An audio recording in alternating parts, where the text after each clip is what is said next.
One of the things that I really like about politicians is I cannot wait to see where this sentence goes. Go ahead. Is that they can be very much like actors in that they always know where the camera is. Like, I am stage left, I am stage right, or whatever. And Trump is especially good at that. Yesterday, he's touring the Fed.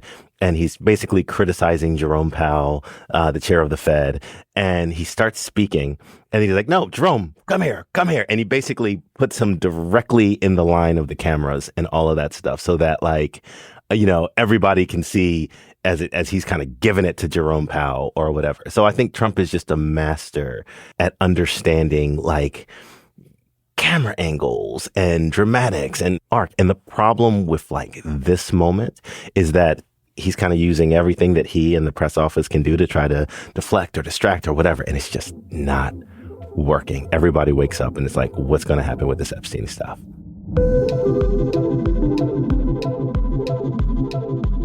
From the newsroom of The Washington Post, this is Post Report's weekly politics roundtable. It's Friday, July 25th. I'm Colby Ickowitz. I'm joined today by my colleague, White House reporter Cleve Woodson. Hey, Cleve. Hey, good morning. And congressional reporter Kadia Goba. Good morning. So this is the story that Trump just can't get away from. This week, Republicans remained paralyzed over the fallout of Trump's relationship with Jeffrey Epstein. In Congress, some House Republicans joined Democrats in continuing to press for the release of any Epstein-related files. So to avoid the issue from escalating further, Speaker Mike Johnson literally shut down the House, sending members home early for its month-long summer break. And then meanwhile, Trump has tried to refocus his MAGA base on old conspiracy theories around the 2016 and the 2020 elections, including sharing a deep fake video that was so crazy that even former President Obama felt compelled to respond. So let's kind of recap where we are. Last week on the show, we talked a lot about Donald Trump's relationship to convicted sex offender Jeffrey Epstein, who is the financier who died in jail in 2019, and then the administration's refusal to make public any government documents related to Epstein. And this week, the Wall Street Journal reported that Trump's name appears several times in documents related to the Epstein investigation. Late last week, the Wall Street Journal also reported of the existence of a birthday note, allegedly from Trump to Epstein, with a sketching of a naked woman on it and a reference to a, quote, wonderful secret. Trump denies writing this. So, Cleve, bring us up to speed on the latest fallout from all of this Epstein reporting. Sure. Just quickly, briefly. You want me to start in 1982 in Palm? Yes, please. In Palm Beach. If you could tell us exactly how Trump and Epstein met and involves real estate. So on the White House side, the White House, Trump specifically, have all tried very, very strongly to deflect or distract, to get the MAGA base to turn the page from all of this Epstein stuff. The Justice Department interviewed Ghislaine Maxwell earlier this week. She's Epstein's former girlfriend. Trump has asked the Justice Department to petition the courts to see if there's anything that can be released. But at the same time, he's also sort of desperately trying to get people to focus on anything that is not Epstein, whether it be Obama. What he said is Obama's participation in an attempt at a seditious coup against Trump. He declassified the MLK assassination files earlier this week, and it's just not working. And then, Kadia, this is also true on the Hill, right? I mean, the issue has been continuing to plague Republicans. And like I mentioned, Speaker Johnson was like, you know what? Just everyone go home. So tell me what happened in Congress this week. So your listeners probably heard that, Mike Johnson had to send members of Congress home just a day early. They didn't totally stop legislating, or I should say business of Congress, because there were still hearings. But largely, they had to go home a little early because they didn't want to deal with the fallback, essentially. What's happening right now in committees, Democrats are, I guess, exploiting the idea of Epstein, or the Republican base being really mad about Epstein. So they're putting forward these amendments and all kind of motions that essentially force Republicans to vote either in favor or against releasing the files. And we saw this on Tuesday. Representative Tim Burchett from Tennessee, he's a Republican lawmaker from Tennessee, introduced a measure to investigate or subpoena, I should say, Ghislaine Maxwell. And that passed. So it kind of put a lot of Republicans sort of on the record because it passed unanimously. I guess the most exciting or interesting one was a Democrat from Pennsylvania, Summer Lee, in an oversight subcommittee. She introduced a motion to force DOJ to release the files. So it put a lot of pressure on members who are big allies of Donald Trump, like Nancy Mace from South Carolina, Scott Perry, who's in sort of a swingy district in Pennsylvania, and Brian Jack, who used to be his political director. So all of them had to go on the record and say, yeah, release the files. Yeah, and I just think all of this is just a sign that it is refused to go away, and it's probably not going to go away anytime in the immediate future. So Donald Trump is leaving for Scotland today, and a bunch of reporters hang out outside the White House to watch his helicopter take off as it goes off to Air Force One. And one of the first questions he got, one of the first ones, was about Ghislaine Maxwell, what he thought about the DOJ interviewing her and whether he was going to pardon or commute her sentence. His answer was not about it at all. And people should really focus on how well the country's doing, or they should focus on the fact that Barack Hussein Obama led a coup. He wants people to think about anything else. And it's just not going away. And all of this stuff that's happening at the Capitol, shows that and we're going to have more of this and a steady drip of this going forward. And to Cleve's point, the entire Congress is going home for 5 weeks on a summer recess. Guess what they're going to get calls on? I was tuned into a town hall the other day with Eli Crane. An Epstein-related call came up. It was the second call of the town halls. And remind me, Eli Crane, where is he from? Arizona. Arizona. He's a Republican from Arizona. He is, yes. And what did they ask? What did the voter ask of Representative Crane? And did they have pitchforks? They wanted to know where he stands on the issue. Now, Crane has been vocal about this ever since he ran for Congress. So he's one of those people who has signed on to that legislation that basically is going to force a vote on the floor to release the files. So he was, I guess he was prepared. But there are a lot of people that just don't want to have this conversation, a lot of Republicans, and they're just going to be forced to do it while they're home 5 weeks. Instead of pushing that bill that they just passed, they're going to be answering questions on Epstein.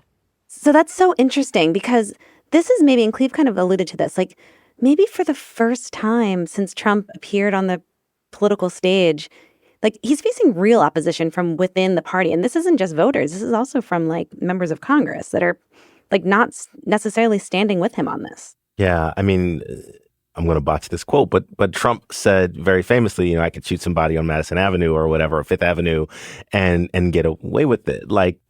He's called Teflon Don for a reason. It is because he wields tremendous power to influence his base. As one source that I talked to said, an elite that goes for the common man.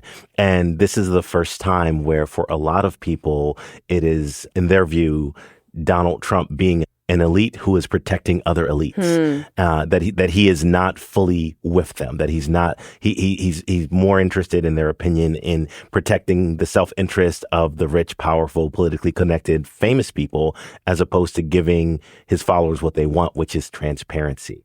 But does it voters really care about this? This is something that voters are focused on, you think, beyond just kind of the echo chambers that we kind of monitor? Look, I think that economy is always going to take a focal point here, right?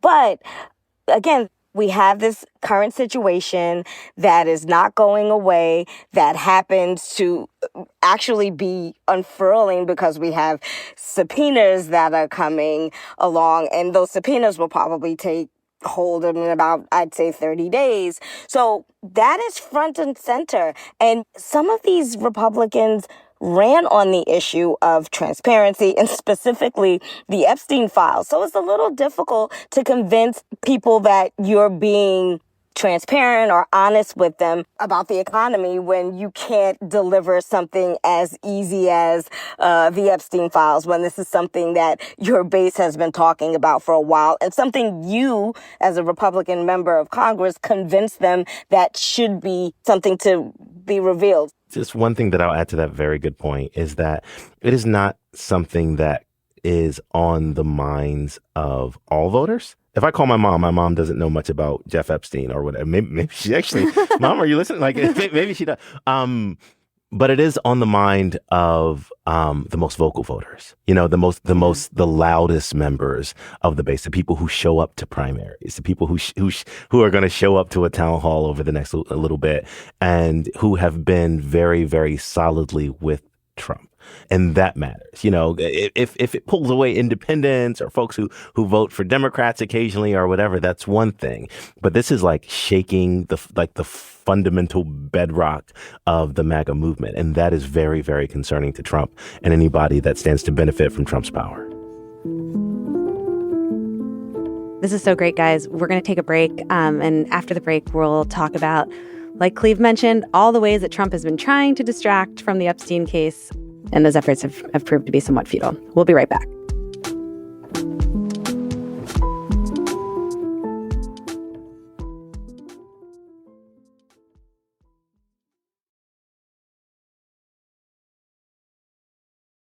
Cleve, you mentioned Teflon Don, everything that he gets hit with, it just bounces right off of him. He deflects, or he just creates another crisis to distract, and people move on, and we write about the next crisis. He's been trying to do that. Walk me through all the different ways that he's been trying to distract from Epstein this week. I know you mentioned a few of them at the top of the show, but let's tick through them. Yeah, sure. Let's start with Monday.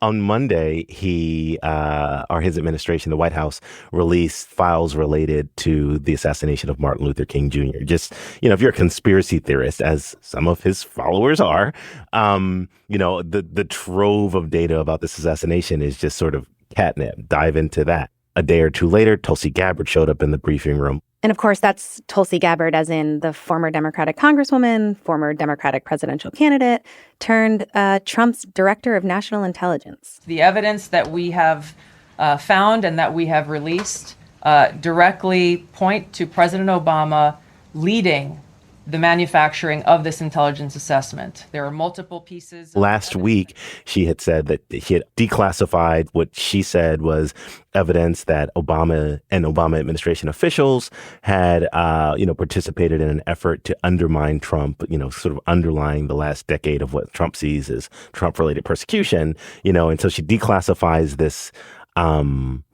this tranche of data. She makes a surprise appearance in the briefing room. I'm there in the second row. Wow, you were there. Yeah, trying to, it's like she just, it was unannounced. It was just kind of like a surprise. The blue door opens, Tulsi emerges, and then she kind of talks to us for 15 minutes about this stuff. And they had this very interesting graphic that I can't get out of my head, because it's like, if you've ever seen a movie where there's like the red yarn connecting this picture and Obama's circled in red ink. It's like the bedroom of a conspiracy theorist. Yeah, exactly. But produced by the White House and put up in the White House briefing room for everybody to see. And it was, to me, a professional skeptic, right? Mm-hmm. It just had, all of the makings of oh, you're interested in a conspiracy. Look, we got one right here, and there's a handy dandy graphic to go with it. Yeah. And then Trump has also sort of bolstered or intensified his fight with the Federal Reserve Chairman Jerome Powell. He took a historic visit for a president to 2 minutes away to the Fed to talk about the cost overruns and to sort of demand but not demand that Powell lower interest rates. So it's just like shiny object over here, something interesting over here. Wouldn't you like to pay less for your home mortgage or something like that? Unclear whether it's working. Yeah, I mean, he also tried to stoke some culture wars and saying that the Washington Commanders, the football team here in Washington, needed to change its name back to the Redskins. Mm-hmm. He's just trying everything to get his base riled up about all these old greatest hits, right? Yeah, and I'm a professional news person. So I know that news cycles come and they go, and there will be some controversy. We may not be talking about the same thing if we're talking about the same thing on Post Reports a month from now, it would be a very, very, interesting turn of events. But the interesting thing is that Trump is using the bully pulpit, the power of the presidency and all of that stuff to try to turn the page, and that he's just been, unsuccessful. He's no longer like Teflon Don, so to speak. He's like, I don't know, like old rusted cast iron pot that eggs stick to, Don. I gotta work on that metaphor. Yeah, a little bit. It's good though. It's good. I'll try. I mean, the claim is that Obama was staging some coup and was, tried to connect Russia to Trump's campaign in 2016 in order to undermine him and undermine his presidency, and is saying that if those allegations are true, that they would be criminal, that Obama and his aides and associates should be, investigated for a crime if they tried to do this. I mean, is DOJ, are they really going to now be like investigating President Obama for like committing a crime? Yeah, it's a lot to unpack, and that's I think part of the reason why they're hoping that it's a welcome distraction, because there's a lot to unpack. Gabbard has said that she has referred this aspects of the declassified information to the Justice Department for investigation. She was asked directly whether she thinks Obama committed a crime, committed treason, and should be prosecuted and all of that stuff. She deflected or deferred a little bit, but the implication is that, that's what she wants. That's what Trump wants and all of that stuff. Now, whether that can happen or not, whether, we went through this with Trump, whether he as a former president or a president can be prosecuted, and the Supreme Court decision that shields executive, things that happened while the president was president and all of that stuff. So like it's sort of a far off chance based on what we know so far. But, if you look at it as like I do as a professional skeptic, if you look at the primary arc, is it to get Obama to do 20 years in prison, or is it to change the subject, in this day and age? And we should say that Obama has come out and said exactly that. He said, look, this is, kind of a lowbrow effort at changing the subject during a time when Trump is facing intense political heat. It occurs to me that, like, obviously the Russia stuff from 2016 has been well litigated, well investigated by both Republicans and Democrats in Congress. Republicans, including now Secretary of State Marco Rubio, were kind of all in agreement that, yes, Russia did conspire to help Trump. I mean, maybe they didn't collude together, but that they were doing things during 2016 to try and make sure that Hillary Clinton didn't win. So are these efforts by Trump, like, are Republicans latching onto these as well? Are you hearing from Republicans in Congress who are like, oh, yeah, we better go back and investigate Obama? Actually, no, which is why I was surprised that they made such an effort. Members in the hall are not talking about it because I think they understand that the last thing they want to do is relitigate something from 2016.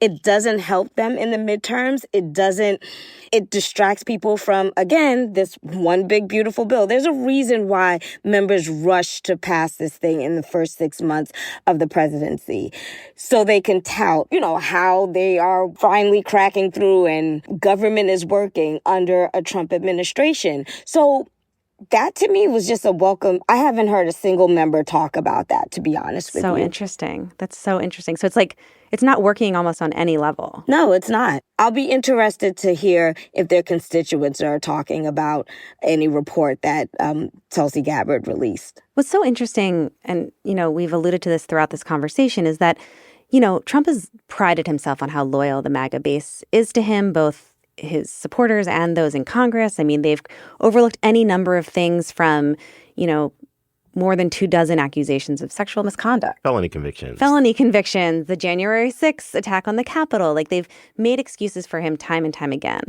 And now with this Epstein case, there is a thought, particularly emanating on the left, that like Trump is going to be implicated in these files. We know he's named in the files. We don't know what that means. We're not saying that he was involved in the crimes that Jeffrey Epstein took part in, but that he is associated with Epstein. He partied with him. He was a good friend of his for a time. Like, how is MAGA responding to the idea that pushing this could ultimately harm Trump?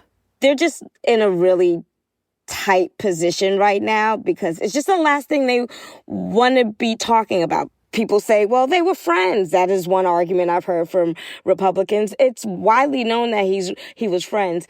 There's another weird thing that's coming out. Members of Congress are saying, but don't you think the DOJ would have, exposed this before if he was remotely involved in anything? That's sort of a talking point I've heard on the last days before members went home. But it's kind of a mixed bag. And again, it's unsettled people because many members of Congress can't believe that this is the thing that is actually making their base revolt.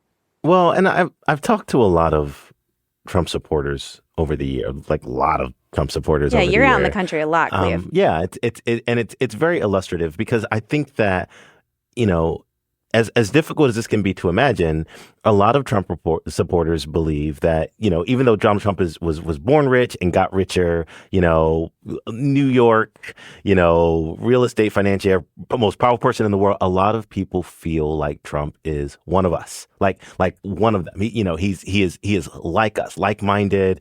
For us, he is an elite, but he's not one. He's going to drain the swamp. He's not a part of the swamp. And one of the things that this controversy gets to the heart of is that sort of image and all of the drip stuff that's coming out, that Epstein has attended Trump's wedding and the pictures of them sort of yucking it up and sharing private jokes, coupled with, Trump's seeming unwillingness to release information about this just gets at the heart of that argument that a lot of MAGA supporters have internalized, that Trump is one of them, but he is for us. Now, for a lot of them, or at least for a very vocal minority, he seems like, one of the elites who is now acting like an elite. And, the fallout from that could be cataclysmic. I don't want to be apocalyptic or whatever, but like the fallout from that sea change of Donald Trump is just another rich guy, politician, powerful person, as opposed to somebody that is like me. He's like an everyman. Yeah. Right? And how Trump tries to keep that image up and to stoke that image and I am an everyman, even though I have gold toilets or whatever. It is something that exists and that you can see, and that may be collapsing. Guys, this was a great conversation. Thank you so much. We'll see if we're still talking about Epstein on next week's Politics Roundtable. But we'll leave it there. Cleve, Kadia, thank you so much. Thanks for having me. Thanks for having me. Cleve Woodson is a White House reporter for The Post. Kadia Goba covers Congress for The Post. That's it for Post Reports. Thanks for listening. Today's show was produced by Arjun Singh. It was edited by Peter Bresnan. It was mixed by Sean Carter. Have a great weekend, and remember, if you love the show, help other people discover it by leaving a rating on Spotify or a rating and review on Apple Podcasts. Our team includes Maggie Penman, Rena Flores, Ted Muldoon, Alana Gordon, Ariel Plotnick, Rennie Sternovsky, Sabby Robinson, Emma Talkoff, Laura Benshoff, Thomas Liu, Renita Jablonski, and Tadeo Ruiz Sandoval. I'm Colby Ickowitz. We'll be back Monday with more stories from The Washington Post.